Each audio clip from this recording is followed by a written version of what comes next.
بسم اللہ الرحمن الرحیم۔ تمام ناظرین کو اسلامی سبق آموز چینل میں خوش آمدید اور خلوص برا السلام علیکم ورحمۃ اللہ وبرکاتہ۔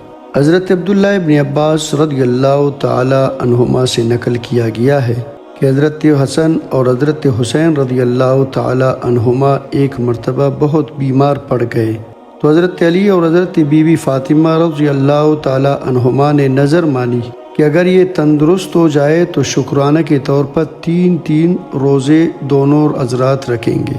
حق تبارک و تعالیٰ کے فضل سے صاحبزادوں کو صحت ہو گئی۔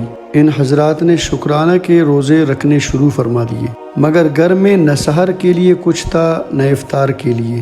فاقہ پر روزہ شروع کر دیا۔ صبح کو حضرت علی رضی اللہ تعالی عنہ ایک یہودی کے پاس تشریف لے گئے جس کا نام شمعون تھا کہ اگر تو کچھ اون داغا بنانے کے لیے اجرت پر دے دے تو محمد الرسول اللہ صلی اللہ علیہ وسلم کی بیٹی اس کام کو کر دے گی۔ اس نے اون کا ایک گٹھڑ 3 سا جو کی اجرت طے کر کے دے دیا۔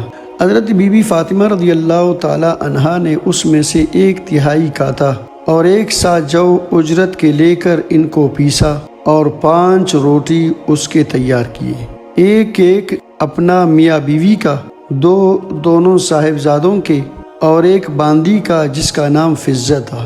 روزہ میں دن بھر کی محنت مزدوری کے بعد جب حضرت علی رضی اللہ تعالی عنہ آقا دو جہاں صلی اللہ علیہ وسلم کے ساتھ مغرب کی نماز پڑھ کر لوٹے اور کھانا کھانے کے لیے دسترخوان بچھایا گیا، حضرت علی رضی اللہ تعالیٰ عنہ نے ٹکڑا توڑا ہی تھا کہ ایک فقیر نے آواز دی کہ اے محمد صلی اللہ علیہ وسلم کے گھر والوں، میں ایک فقیر مسکین ہوں، مجھے کھانا دو۔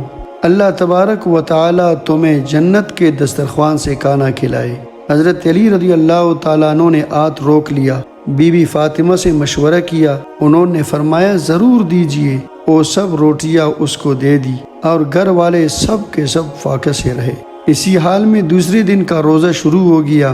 دوسرے دن میں بھی حضرت بی بی فاطمہ رضی اللہ تعالی عنہا نے 2/3 اون کی کاتی اور 1 سا جو کا اجرت لے کر اس کو پیسا، روٹیاں پکائی۔ جب حضرت علی رضی اللہ تعالیٰ عنہ آقا دو جہاں صلی اللہ علیہ وسلم کے ساتھ مغرب کی نماز پڑھ کر تشریف لائے اور سب کے سب کھانے کے لیے بیٹھے تو ایک یتیم نے دروازہ سے سوال کیا اور اپنی تنہائی اور فقر کا اظہار کیا۔ ان حضرات نے اس دن کی روٹیاں اس یتیم کے حوالے کر دی اور خود پانی پی کر تیسرے دن کا روزہ شروع کر دیا، اور صبح کو حضرت بی بی فاطمہ رضی اللہ تعالی عنہا نے اون کا باقی حصہ کاتا اور 1 سا جو کا رہ گیا تھا وہ لے کر پیسا، روٹیاں پکائی، اور مغرب کی نماز کے بعد جب کھانے بیٹھے تو ایک مشرک قیدی نے، کیونکہ اس وقت مسلمان قیدی نہیں ہوتے تھے، مشرک قیدی تھے، اور جب کافر مشرک قیدی کو کھلانے پر اتنا ثواب ہے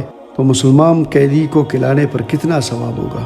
تو اس قیدی نے آواز دی اور اپنی سخت حاجت اور پریشانی کا اظہار کیا تو ان حضرات نے اس دن کی روٹیاں اس کو دے دی اور خود فاقہ سے رہے۔ حضرت زین العابدین رحمۃ اللہ علیہ کا ارشاد ہے کہ جو شخص مال خرچ کرنے کے واسطے طلب کرنے والوں کا انتظار کرے وہ سخی نہیں، سخی وہ ہے جو اللہ کے حقوق کو از خود اس کے نیک بندوں تک پہنچائے اور ان سے شکریہ کا امیدوار نہ رہے، اس لیے اس کو اللہ کے ثواب پر کامل یقین ہو۔ چوتھے دن صبح کو روزہ تو نہیں تھا لیکن کھانے کو بھی کچھ نہیں تھا۔ حضرت علی رضی اللہ تعالیٰ عنہ دونوں صاحبزادوں کو لے کر آقا دو جہاں حضرت محمد مصطفیٰ احمد مجتبیٰ صلی اللہ علیہ وسلم کی خدمت میں حاضر ہوئے۔ بھوک اور ذوف کی وجہ سے چلنا بھی دوبر ہو رہا تھا۔ آقا دو جہاں صلی اللہ علیہ وسلم نے حضرت علی رضی اللہ تعالی عنہ سے فرمایا کہ تمہاری تکلیف اور تنگی کو دیکھ کر مجھے بہت ہی تکلیف ہوتی ہے، چلو فاطمہ رضی اللہ تعالی عنہا کے پاس چلے۔ آپ صلی اللہ علیہ وسلم حضرت فاطمہ رضی اللہ تعالی عنہا کے پاس تشریف لائے۔ وہ نماز پڑھ رہی تھی، بھوک کی شدت سے آنکھیں گڑ گئی تھی، پیٹ کمر سے لگ رہا تھا۔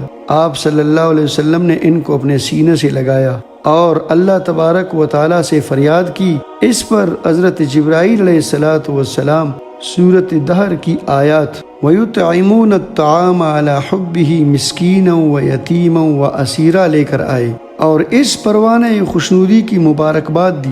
تو میرے محترم عزیز سامعین، آپ نے دیکھا کہ حضرت علی رضی اللہ تعالیٰ عنہ کے گھر میں فاقہ تھا، لیکن اس کے باوجود اس نے عین افطار کے وقت اپنے 3 دن تک روٹیاں مسکین، یتیم اور قیدی کو دے دیے۔ ذرا ہم تصور تو کر لے، شاید صحابہ کرام حضرت علی وہاں تک پہنچا ہو جہاں تک ہمارا وہم و گمان نہیں پہنچ سکتا۔